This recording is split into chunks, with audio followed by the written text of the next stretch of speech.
welcome again to my show, Searching for Integrity.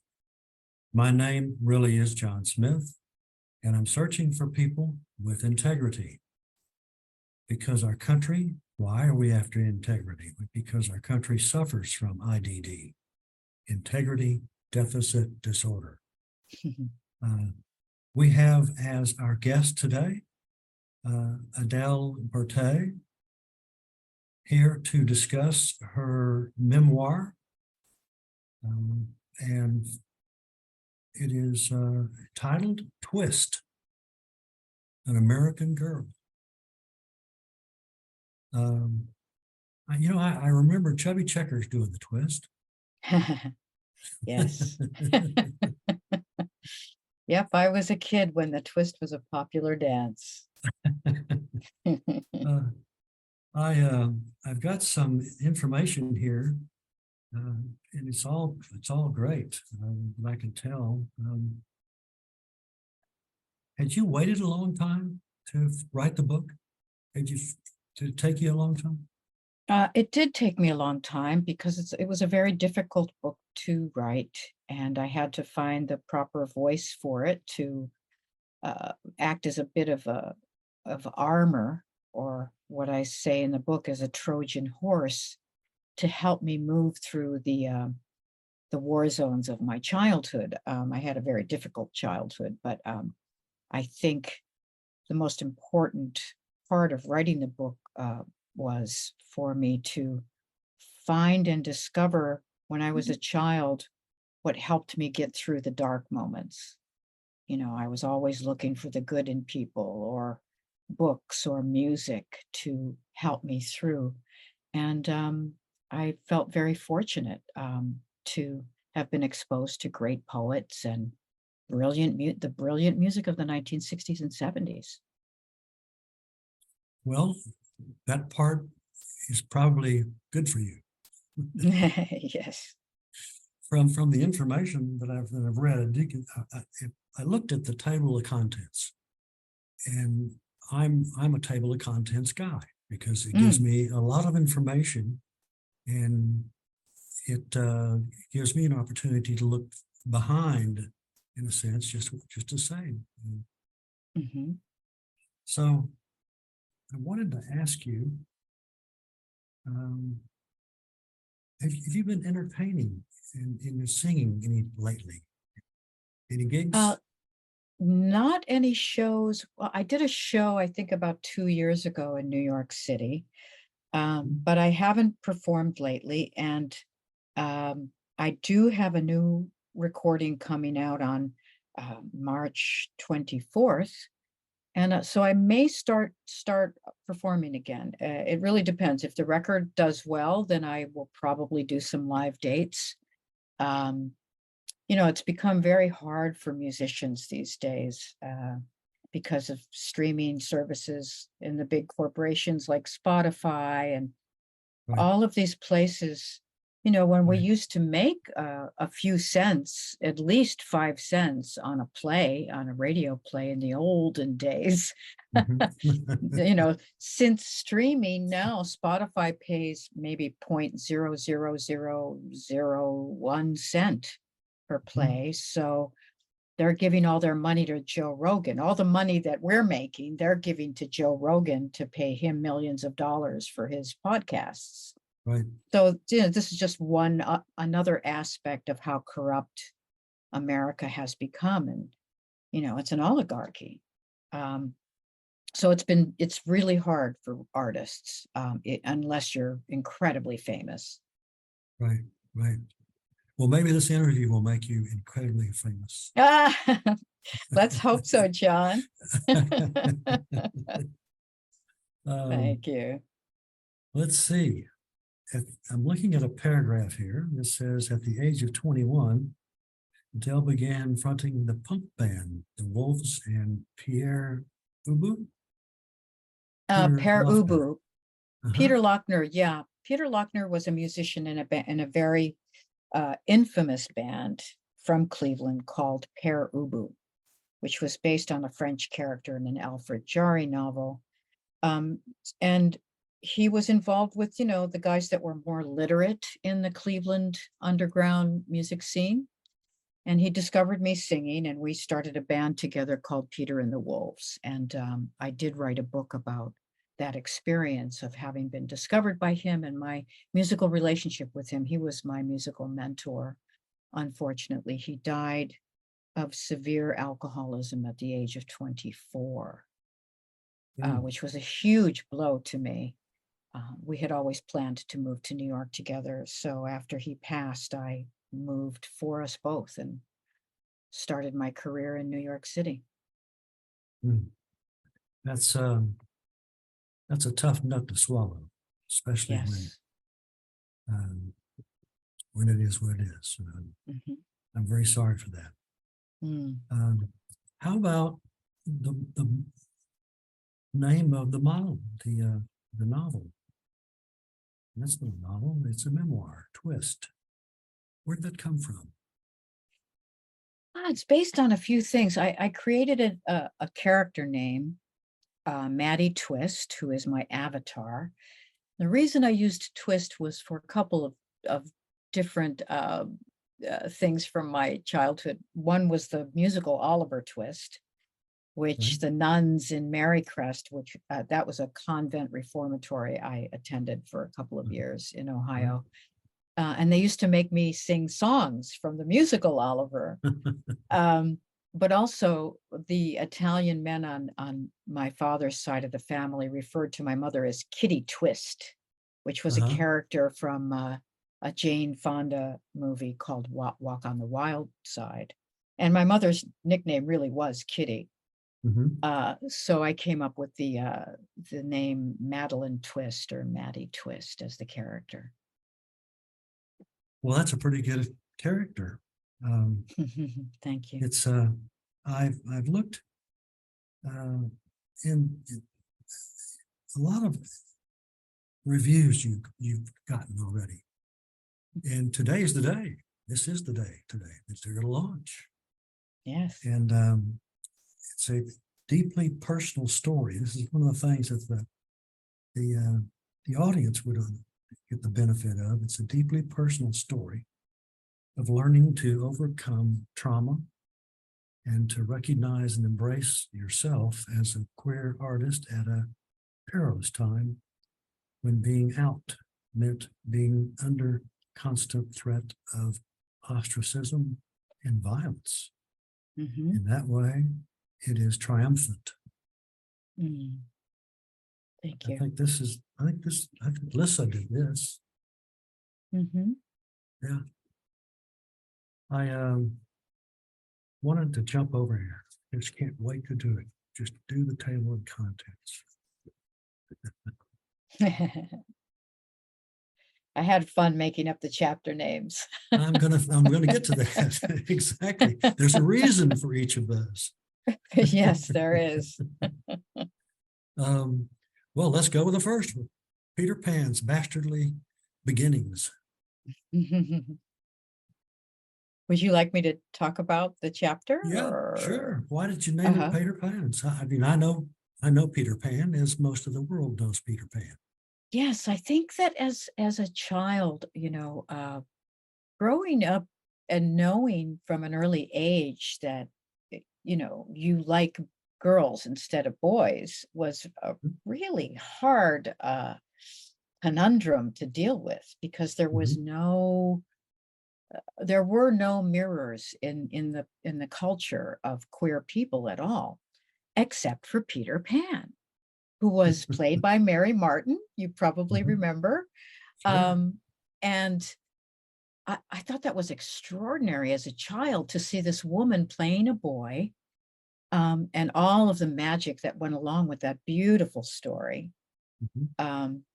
And I always thought of myself in a way as Peter Pan.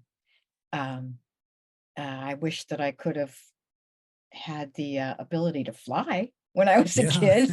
That kind of evaded me, but I do think that magical thinking saved me in many ways. Magical thinking gets a bad rap, but as a child, if you're dealing with trauma and you imagine yourself to be, in another world, Sure. it can save you from what's Mhm. actually happening. Actually, I'm still trying to fly. I think I am too on occasion. Yeah, why not? I'm certainly not going to give it up. Yes, good. Bravo. And have seen it a number of times. But you Mm, don't see much anymore on Peter Pan on TV. But yeah, I guess. that's our loss. Yes, I think I agree with you. Next one kind of struck me, Jackpot Eyes. Must be Mm. someone. Yes, my father, who I realized much later in life wasn't my biological father, hence Mm, part of the bastard name. Um, he was a gambler and he had a problem. mm, And I say in the book that he had jackpot eyes. So basically, his whole life was predicated on the fact that someday he was going to win the jackpot and we'd all be okay after that. Of course, that was never the case. right. And, he lost our home and, hence we were kind of plunged into poverty. Um, so that's kind of what that chapter deals with there. Well, let's move on real quick. Mhm. Yes. Yes. Let's do the next one. Blood, rubies, fire. Again, this is kind of the trauma of my early family life, and my mother was a schizophrenic, and my father tried to burn the house down for insurance money. I mean, it was insanity. And Wow. what I did as a child was to seize on magical thinking, like Joan of Arc, and wanting to be like her and brave, and you know, um, picking poets and things in literature that would help me feel brave at a point where everything was crumbling around me. So that chapter is kind of the conclusive chapter of what was happening before the state took custody of myself and my brothers. Hmm. How many brothers do you have? I have two younger brothers and I have one half brother. Well, actually, they're all half brothers. What am I talking about? Yes, three half brothers. Okay. Now, chapter 4, The Way of the Cross. Uh-huh. The Way of the Cross is about my early faith and fascination in the Catholic Church.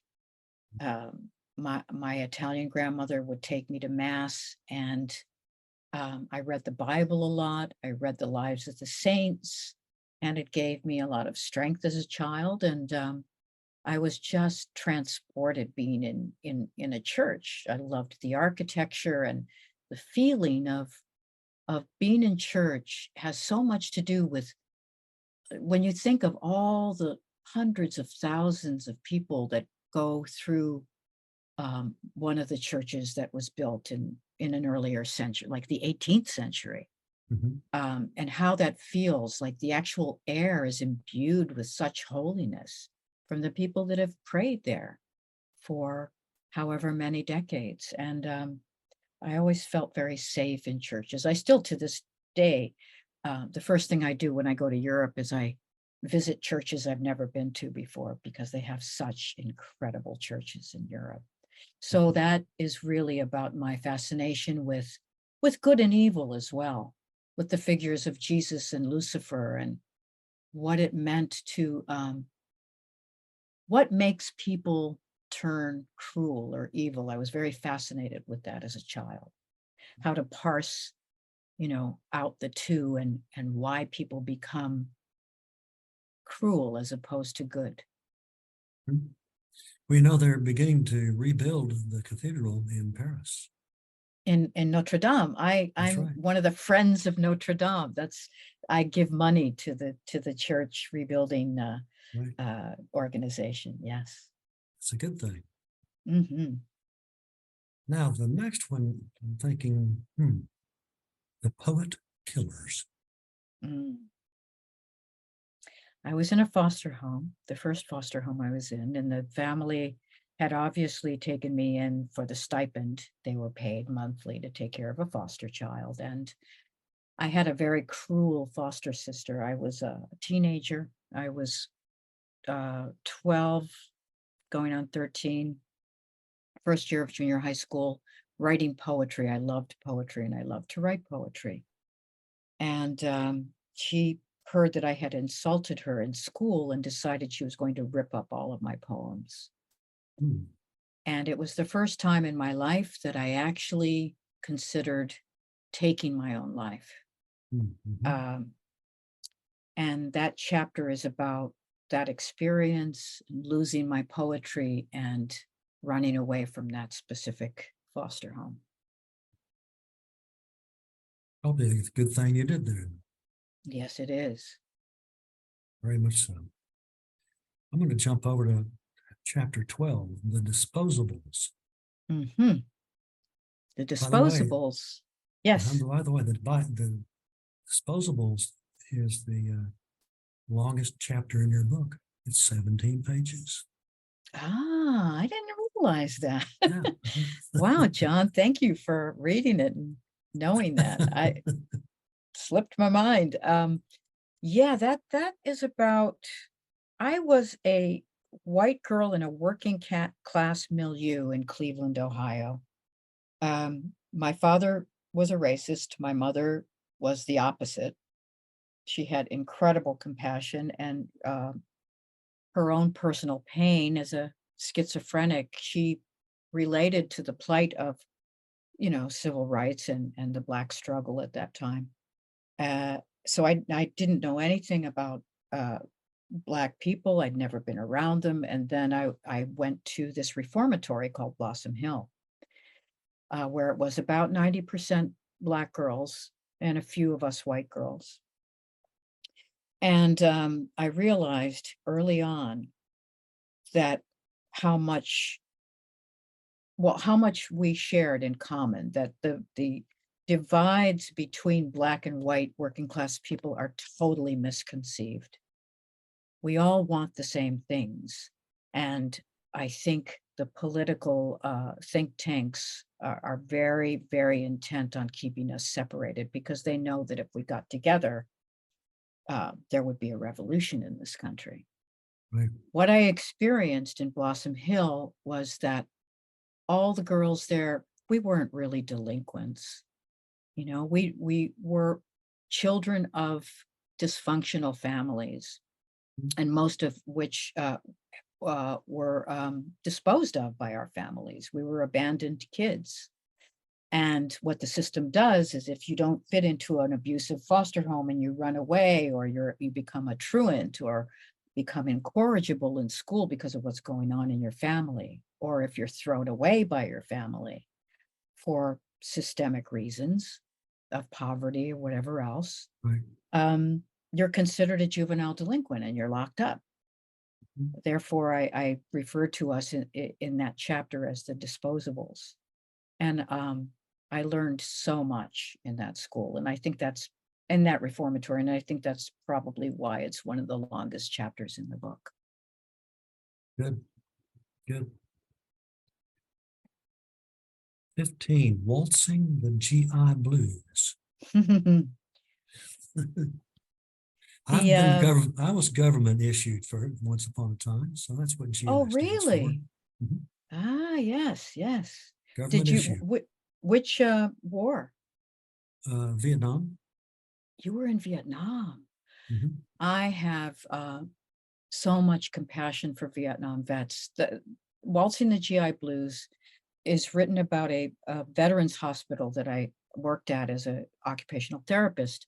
When I was being emancipated from Blossom Hill at 17, um, they had gotten me a job at a veterans hospital down the road from the reformatory. And I worked there for 6 months. They saved the money for me, and I was able to get an apartment when I was emancipated. And I worked at this VA hospital and had, really good friendships with a few of the guys, one in particular named Jimmy Clancy. And Jimmy was a Vietnam vet, And that chapter is basically about that experience and about Jimmy. Well, that's great. And that's Thank you. of having the experience.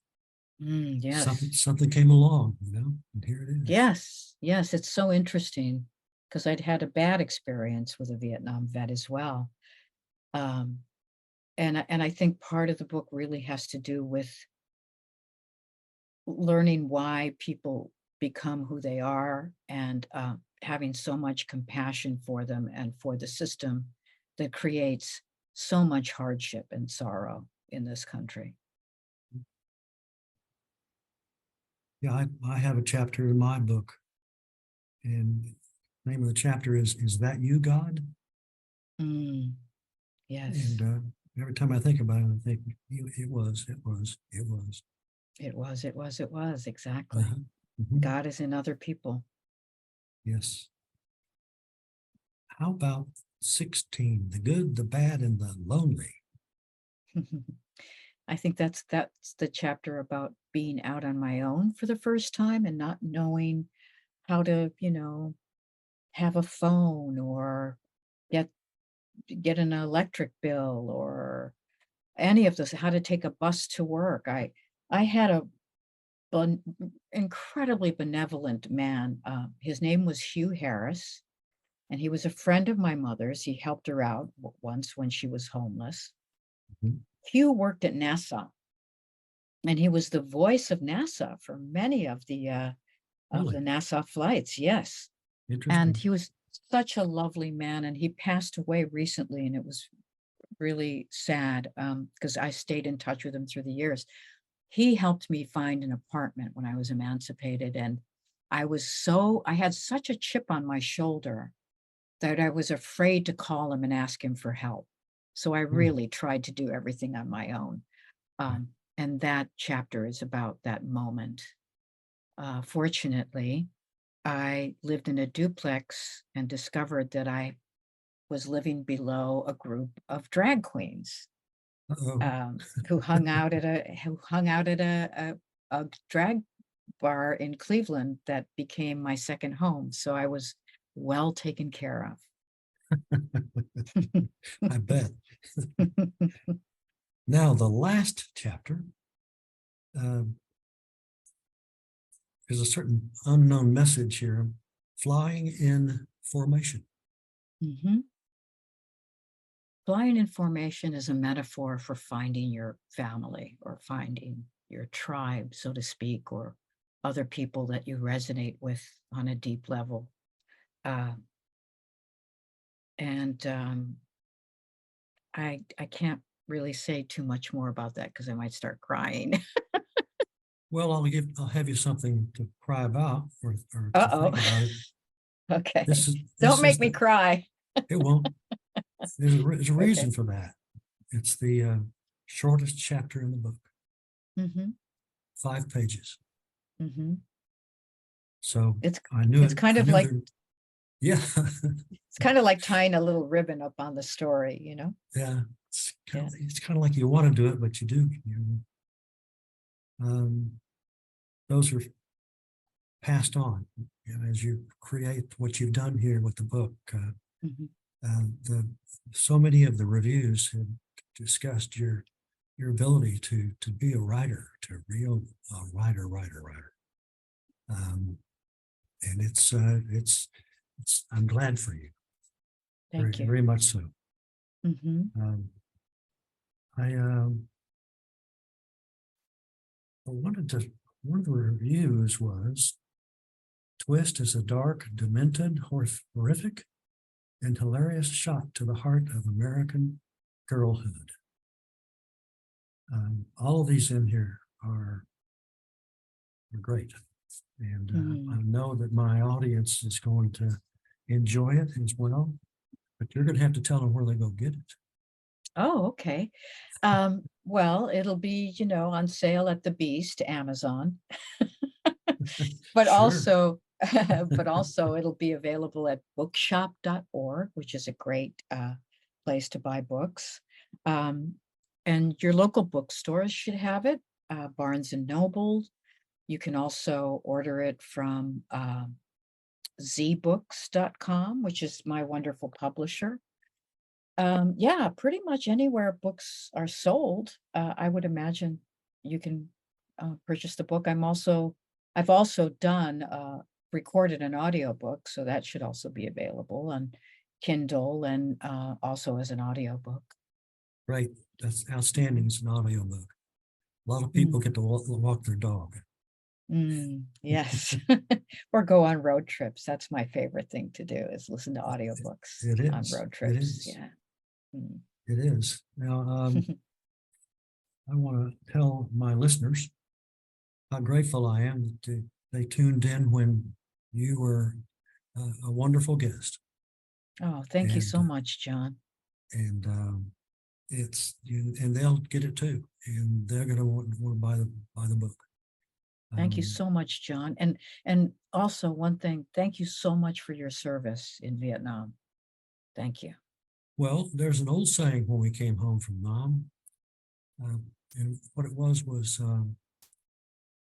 we didn't have that, but I appreciate what you said. What I was given was that welcome home. Welcome home, John. Welcome home, John. Because when I came home from Nam, I had a lot of scurries, I guess you could say, that when people would pick on you and whatever. Mm. It was not good. I got over it. But thank you for saying that. And thank you Um, for being brave. That was hard what Vietnam vets went through when you all came back. yeah, even today. Mm. Let's see. I want to thank my listeners coming on and having a good opportunity to see you and find themselves a book. My listeners tuning in for Searching for Integrity, which I love my title. I love your title. And my last adios is so long and happy trails Oh, to all. thank you. Thanks.